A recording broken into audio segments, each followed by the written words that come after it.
Hafide and welcome to Coffee with the Candidates. Joining me today is incumbent Attorney General Leevin Camacho. Hafide, attorney. Hafide. So let's just go straight into it. Can you tell us about who you are and a little bit about yourself? Okay, sure. I'm from Guam. I graduated from JFK, went to University of Washington as a literature major. Took a little bit of time. I taught for 1 year. I was a social worker for 1 year. I went to law school. Graduated in 2005. I passed the bar exam in 2006, and I've been a practicing attorney since then. Wow. So you are the current Attorney General. So can you tell us why you're running again and what's your platform based out of? Yeah, I ran for this office because I genuinely believe in the power to help people. That's kind of why I became an attorney, not just Attorney General. I never thought I was going to be the AG. You don't go to law school thinking this would be in the cards for you. But I went to law school because I wanted to help my island, my home. And there was an opportunity to run in 2018. I knew as a private practicing attorney for 12 years at that point, there was a lot of ways that the office could help the island. So that's what I want to continue the work that I've started, whether it's crime, whether it's consumer protection, whether it's child support, whether it's environmental litigation. These are all areas that the AG's office touches on.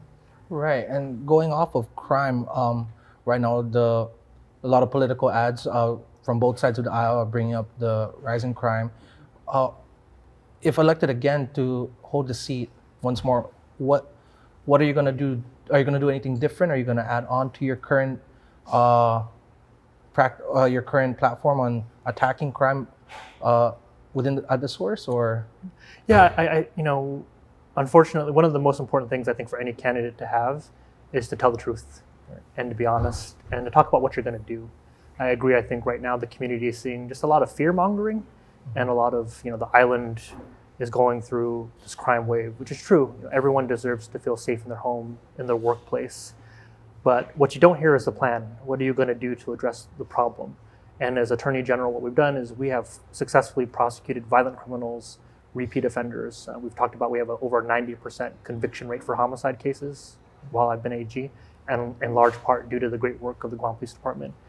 We've partnered with GPD on several initiatives, one to help victims of domestic violence, to connect them with resources.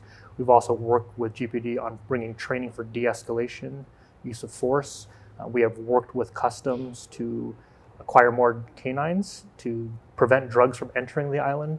And they'll say hundreds of pounds of meth have been seized coming through the mail. So I do believe that we need to be tough on violent offenders, on repeat offenders. But what you're getting at, we also need to address the root causes of crime. And I would say that's the one big difference between myself and my opponent. Mass incarceration, that's the plan that they talk about. And for me, yes, if you go to jail, if you do the crime, you're going to do the time. But how do we keep you from going back in? How do we keep you from reoffending? And that's where the treatment programs, whether in prison or for nonviolent offenders, treatment programs, supporting treatment programs. And again, that's where we have, through the Consumer Protection Division, secured $12 million. And this is actually breaking today. Yesterday, we received a $1.6 million deposit into our account. So we have in the bank $2.5 million right now for drug treatment and prevention and outreach programs. So I am a firm believer in using that money to maximize the prison programs, Guam Behavioral, Lighthouse Recovery Center, TOGI. There are lots of these great organizations, but also looking at youth prevention, because the best way to prevent crime is to stop it from happening. Right. And investing in our schools, our kids' education, talk about talks about addiction, talk about the resources that are available. Right. And to circle back, you mentioned partnering up with GPD, Guam Customs, CQA. Will you continue this ongoing partnership? And that will lead me to another question later on regarding the task forces that have been set up with other branches, right? So are we going to continue this ongoing partnership if you become AG again, if elected? Yeah, that is a difference in approach. There are people who see problems, and there are people who see problems and then want to find solutions. So these partnerships that we're talking about are addressing pretty significant issues in the community. Drug importation. You talked about the immigration that we're seeing, the unlawful entry, unlawful arrivals into Guam. And it was clear at that point, there were discussions with our federal partners who are doing their own thing. They have their kind of lane, so to speak. And we met with the governor. We brought in all of our local law enforcement partners, and we said, what can we do as a local government? So for the first time, we brought together basically every single law enforcement entity, and we said, we have a statute, that require certain information be provided in order to arrive in Guam, and we're going to go out. We have arrested and charged every single known boat operator that is in Guam. So they've been charged, they are reporting to court regularly, and those are some of the things that we've done, because again, it's one thing to complain about a problem, it's another thing to go out and do something about it. Right, and that leads me. Let me circle back into the drug problem, right? If we look around, whether it's on campaign signs from, regardless if it's for senators, gubernatorial, or AG, the signs still say there's a big drug problem. Drugs are cheaper now, more so than ever. You mentioned tackling. A lot of meth has been seized under your watch as the incumbent attorney general. How are we going to help? Are we able to double that? Are we going to able to seize more drugs? Are we going to, basically, long story short, how are we going to tackle the drug problem even further? Are we going to tackle it even harder if elected once more? Yeah. So the way that we're going to address the drug problem is by going after the dealers and the importers. And we have worked with customs, we are working with the Postal Service, we are working with our federal partners, but that's the only way that we're going to tackle any kind of major problems. So we have to build these partnerships and strengthen them. So our customs officers are doing a great job. I mean, you don't realize one dog, I think they said the 4 dogs that came out and did a demonstration had seized like 70 pounds, just those 4 dogs. So we work with customs to bring in 4 additional dogs to their workforce, and just imagine the impact that that's going to have on the island. But going back to the idea of this fear, nationally, the price of meth is coming down because you have people who are being involved, in particular Mexican drug organizations. So it's not as though Guam is the only place where we're seeing a reduction in the price of methamphetamine. And this goes back to the honesty. Does the community want a candidate who's going to say what it takes, whatever it takes, even if it's not true, to get elected? Or do you want someone who's going to tell the truth and be honest about what's really going on? And that's something that I think our voters are smart enough to know the difference between someone who's just saying something because it sounds good and someone who has a plan and saying something because it's right.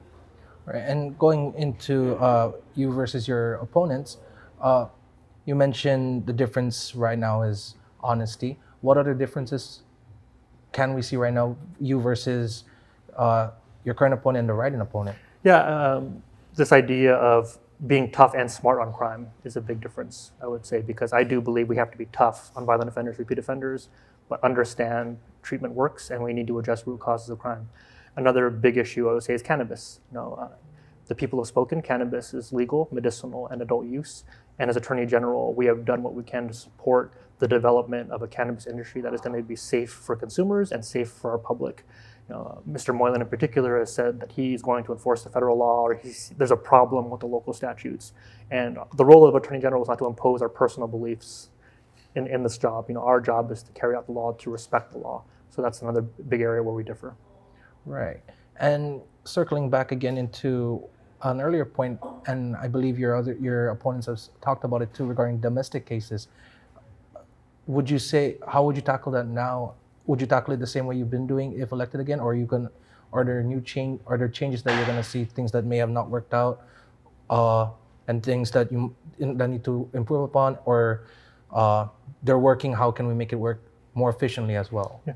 Unfortunately, domestic violence is one of the most common offenses, but it's also one of the most complex. And we are doing new things. We launched this lethality assessment program that I mentioned earlier in the program, where when a police officer responds to a domestic violence call, they ask the victim a series of 12 questions. And if the victim is identified as being high risk for a violent situation, they immediately connect them with an advocate who can see, do you need emergency housing? Do you need a ride to a family member's house, to a friend's house? What are other resources that we have? That's brand new. We did it for 90 days at Central Precinct. We are working with GPD and Vero and the DART team with GPD to see if when we can expand that to other programs. We also recently received a $500,000 grant, first time we've received this, to do mobile outreach for our victims, because oftentimes childcare is an issue for our victims. They may not be able to come to our office. So with this grant, we'll be able to go out and meet victims where they're at. So we can meet them at home, if they have a cafe that's nearby, because we should do as much as we can to give access to justice for our victims. Another program that we've supported is a criminal injuries compensation plan. Over $800,000 has been awarded to crime victims, and this can cover up to $20,000 in medical expenses, $10,000 in property damage. I believe it's over $150,000 this year that's been awarded to victims and families of victim of crime. So these are the ways that we are helping. Our Victims Services Center, they help over 1,100 victims every year. Wow. So before we wrap up, and I just wanted to ask, is there, on top of everything we just touched on regarding if you get back into the seat, is there anything new in general that you like to add that you couldn't do in your current term that you want to implement next term, if you're able to touch on that? And then if there's any other comments like that as we wrap up. Yeah, I do think on the prosecution side, there are always things internally that we want to do.